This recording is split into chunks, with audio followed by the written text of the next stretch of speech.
بسم اللہ الرحمن الرحیم۔ حضرت مریم علیہ السلام۔ حضرت مریم بنی اسرائیل کی ایک پاک باز نیک دل خاتون تھی۔ قرآن کریم میں آپ کا ذکر کئی جگہ مذکور ہے، اس لیے ایک مکمل سورت سورہ مریم آپ ہی کے نام سے مشہور ہے۔ حضرت مریم حضرت زکریا علیہ السلام کی بھانجی تھی۔ ان کی پیدائش سے پہلے ان کی والدہ نے یہ منت مانی تھی کہ مجھ سے جو بچہ پیدا ہوگا اسے میں اللہ تبارک و تعالیٰ کے لیے وقف کر دوں گی۔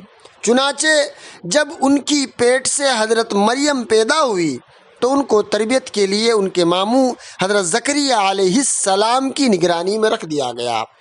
وہاں حضرت مریم کا اللہ تبارک و تعالیٰ سے ایسا تعلق قائم ہوا کہ اللہ تبارک و تعالیٰ ان کے لیے جنت سے بے موسم پھل بھیجا کرتے تھے۔ اسی طرح بہت سی کراماتیں ان سے ظاہر ہوتی تھی۔